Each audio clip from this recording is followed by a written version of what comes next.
Hello বন্ধুরা, আবারও চলে এলাম একটি নতুন ব্লগ ভিডিও নিয়ে। আজকের ভিডিওতে তারাপীঠের সম্পূর্ণ তথ্যসহ 8টা সাইট সিন তোমাদেরকে ঘুরে দেখাবো। এখানে আসতে হলে তোমাদের শিয়ালদা, হাওড়া অথবা কলকাতা স্টেশন থেকে ট্রেনে করে রামপুরহাট স্টেশনে চলে আসতে হবে।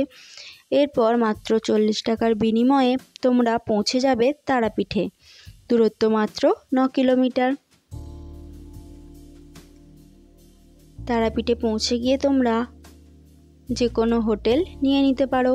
সেখানে একটু বিশ্রাম নিয়ে সন্ধেবেলায় বেরিয়ে পড়ো মা তারার পুজো দেওয়ার উদ্দেশ্যে।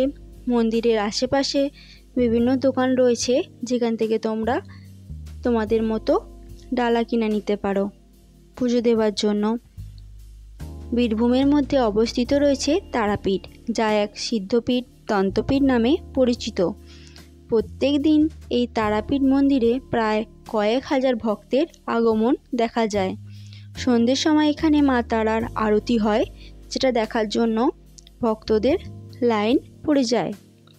তোমরা এখানে পুজো দেওয়ার জন্য ভিআইপি লাইন অথবা জেনারেল লাইনে পুজো দিয়ে দিতে পারো। সেক্ষেত্রে ভিআইপি লাইনে তোমাদের 1000 থেকে 2000 টাকা দিতে হতে পারে, কিন্তু জেনারেল লাইনে পুজো দেওয়ার জন্য কোনো টাকা তোমাদের দিতে হবে না।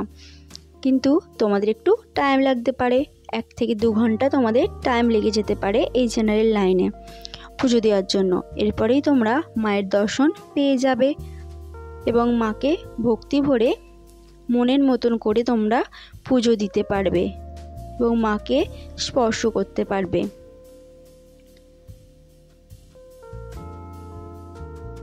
মন্দিরের ভিতরেই রয়েছে বামদেবের মন্দির এবং মন্দিরের বাইরেও একটি বামদেবের মন্দির রয়েছে।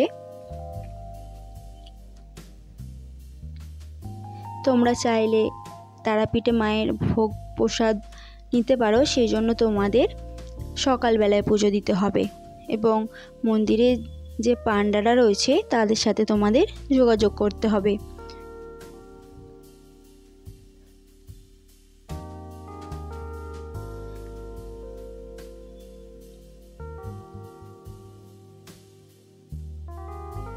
তারাপীঠের আশেপাশে দেখার মতন কি জায়গা রয়েছে? মা তারার মন্দির এবং মন্দির থেকে কিছু দূরে রয়েছে মহাশ্মশান। মন্দিরের বাইরে এরকম বিভিন্ন ধরনের দোকান রয়েছে, যেখান থেকে তোমরা কিছু কিনে নিতে পারো বাড়ির জন্য। মা তারার বিভিন্ন ধরনের মূর্তি রয়েছে, এখানে তোমরা কিনে নিতে পারো। আমি এখানে আমার মায়ের জন্য মা তারার চরণ কিনে নিয়েছিলাম, সাথে একটি মূর্তিও।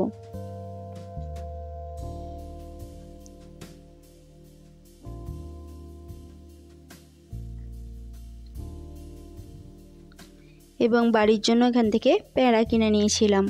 এরপর আমরা রাত্রিরে ডিনার সেরে ঘুমিয়ে পড়লাম এবং সকাল সকাল উঠে পড়ে বেরিয়ে পড়েছি সাইট সিন ঘুরবার উদ্দেশ্যে। সব সাইট সিন তোমাদেরকে ঘুরে দেখাবো। আমরা প্রথমেই চলে এলাম শিশি বাঁকা রায়ের মন্দির। এখানে স্বয়ং বাঁকে বিহারী অর্থাৎ রাধা মাধব বিরাজমান। তোমরা এখানে এলে রাধা মাধবের দর্শন পাবে। তাই তোমরা যারা তারাপীঠে শুধু মায়ের পুজো দিয়েই বাড়ি ফিরে যাও, তোমাদের জন্য এই ভিডিওটা। তারাপীঠে এলে তোমরাও এই সাইট সিনগুলো ঘুরে দেখতে পারো। একদিনের মধ্যেই তোমাদের সমস্ত জায়গা ঘোরা হয়ে যাবে। এছাড়া তারাপীঠের আশেপাশে অবস্থিত রয়েছে মোট 5টি সতীপীঠ। লালমাটির জেলা বীরভূমকে বলা চলে মা কালীর চারণভূমি।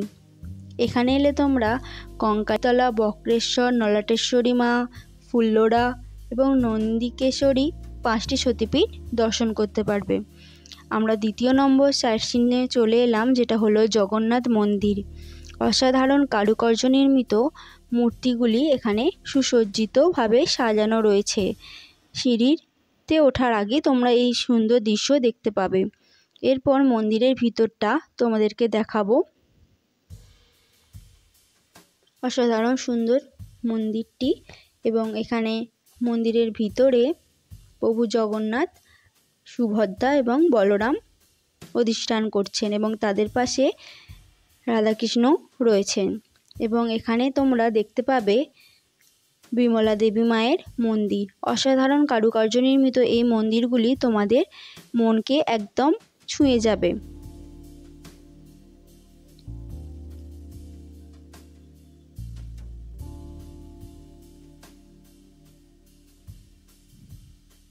মন্দিরের চারিপাশে এরকম কারুকার্য করা বিভিন্ন ধরনের মূর্তি প্রতিষ্ঠা করা রয়েছে।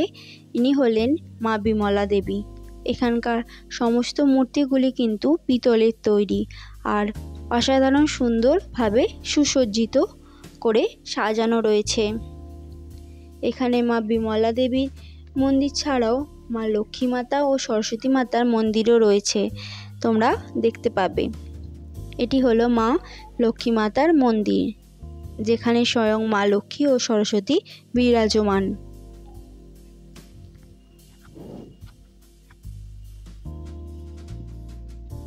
এখানে ঘোরা হয়ে গেলে তোমরা তারপর সাইট সিনের জন্য বেরিয়ে পড়বে ইস্কন মন্দিরে।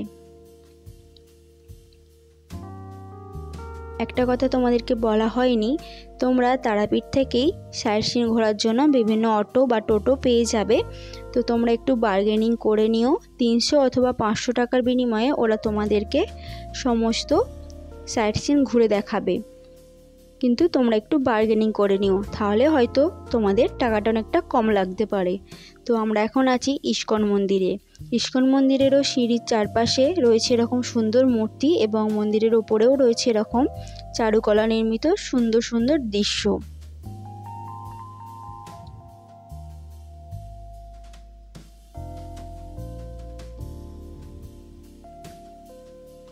এখানে রাধা মাধবের মূর্তি দর্শন করে নেবে তোমরা, অসাধারণ সুন্দর। এরপর এখান থেকে তোমরা 4 নম্বর সাইট সিনে চলে যাবে, যেটা হলো শ্রী শ্রী নিত্যানন্দ মহাপ্রভুর জন্মস্থান নিতাই বাড়ি। এখানে কিন্তু কোনো রকম ছবি ভিডিও করা অ্যালাউ নেই, তাই তোমাদেরকে তোমাদের ফোন, ব্যাগ সমস্ত কিছু জমা দিতে হবে, যদিও তার জন্য কোনো চার্জ নেই। আমি মন্দিরের বাইরে থেকেই ভিডিও করছিলাম তোমাদের দেখানোর জন্য।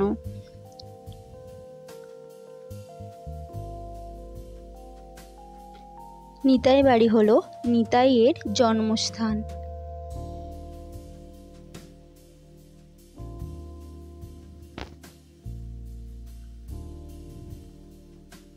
অসাধারণ সুন্দর ছিল এই মন্দিরটি। দূর থেকে যতটা দেখানো সম্ভব তোমাদের দেখিয়ে দিলাম। এরপর আমরা এলাম গৌড়ীয় মঠ। গৌরাঙ্গ নিত্যানন্দ মহাপ্রভু এখানে বিরাজমান। মন্দিরের ভিতরটাও তোমাদেরকে দেখাবো। অনেকটা বড় জায়গা নিয়ে এই মন্দিরটি রয়েছে। তোমরা চাইলে এখানে একদিনের জন্য আসতেই পারো এবং ঘুরে যেতে পারো। এই গৌড়ীয় মঠে গৌরাঙ্গ নিত্যানন্দ প্রভুর মূর্তি রয়েছে।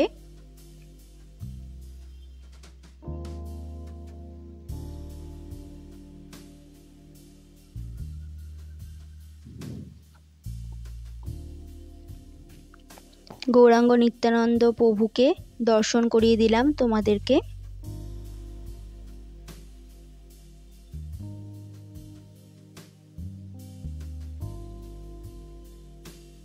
এরপরে একটু এগোলেই তোমরা দেখতে পাবে রাসবিহারী মন্দির, যেটা একচক্র ধাম নামেও পরিচিত।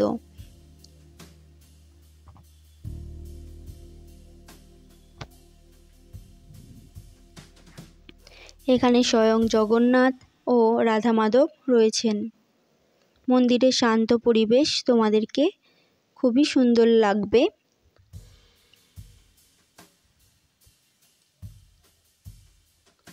একচক্র শ্রী রাধা রাসবিহারী মন্দির।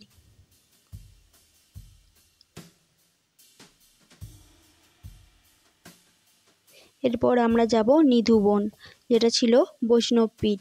এখানে ব্যাসদেবের মন্দির রয়েছে। এছাড়া পঞ্চপাণ্ডবতলা বলা হয় এখানে। এখানে যদিও ছবি ভিডিও করা একেবারেই নিষিদ্ধ, তাই এখানকার ভিডিও তোমাদের দেখাতে পারলাম না। এরপরে আমরা চলে এলাম স্বামী নিত্যানন্দের অন্তর্ধানস্থল। এখানের একটি কাহিনী রয়েছে। এই যে জলের মধ্যে তোমরা একটি ত্রিশূল দেখতে পাচ্ছ, এটা কিন্তু মন্দিরের চূড়া। এখানে স্বামী নিত্যানন্দ অন্তর্ধান হয়েছিলেন এবং মন্দিরটি তখন জলের তলায় চলে গিয়েছিল। এরপর আমরা চলে এলাম আটলা গ্রাম, যেটা বামাখ্যাপার জন্মভিটে বা জন্মস্থান বলতে পারো। এখানে তোমরা বামাখ্যাপার মাটির বাড়ি এবং অন্যান্য বাড়ি দেখতে পাবে।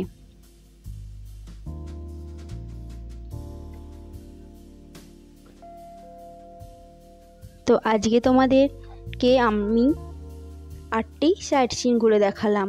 তোমাদের ভিডিওটা কেমন লাগলো অবশ্যই জানিও। আর তোমরা তারাপীঠে ঘুরতে এলে অবশ্যই এই জায়গাগুলি ঘুরে যেও, তোমাদেরও খুব সুন্দর লাগবে।